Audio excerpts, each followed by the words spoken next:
मेरे अजीज दोस्तों और बुजुर्गों, मैं अगर ये बात ना कहूं तो बड़ा गलत होगा कि हमारे मुल्क के वजीर आजम इजराइल गए और इजराइल को जाकर इजराइल की पार्लियामेंट में तकरीर की। 25 फरवरी को 32 साल पहले 25 फरवरी को 32 साल पहले 1994 में मस्जिद खलील में उसी दिन एक यहूदी टेररिस्ट, गोल्डस्टाइन उसका नाम था, मुझे अच्छी तरह याद है, मैं बर्तानिया में पढ़ रहा था, अपने बार की एग्जाम की तैयारी में मसरूफ था, तो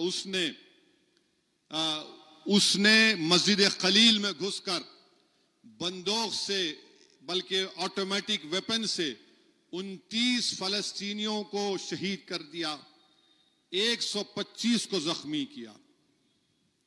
और भारत के हमारे वजीर आजम तकरीर कर रहे, वहां की इजरायली पार्लियामेंट में देश के वजीर आजम को ये याद नहीं आया गोल्डस्टाइन ने जो मस्जिद खलील में जो ये दहशतगर्दी की थी, टेररिज्म किया था।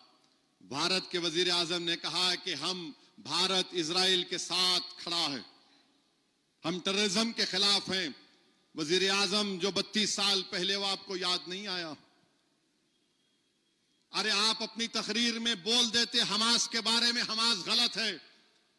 70,000 से ज्यादा 73,000 कंफर्म मौतें हुई हैं, कंफर्म मुसद्दक़ा, यानी उनकी लाश मिली, मगर जो मिसिंग है वो 5 लाख से ज्यादा मिसिंग है।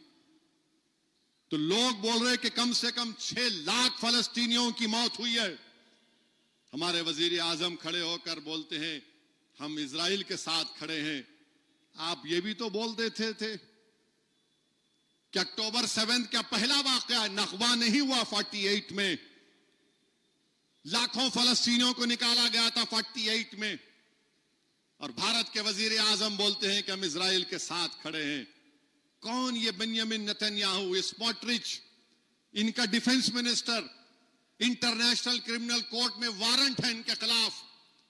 ये जालिम बेंजामिन नेतन्याहू जहन्नम का कुत्ता यूरोप को नहीं जा सकता, किसी यूरोप के मुल्क को नहीं जा सकता, गया तो गिरफ्तार करना पड़ता है उसको। अरे आप गए तो बोलना था ना। गाजा में क्या पूरे मरने वाले हमास के थे क्या? चलिए मान भी लिया थोड़ी देर, चल मार, कौन थे फिर ये लोग? 73,000 में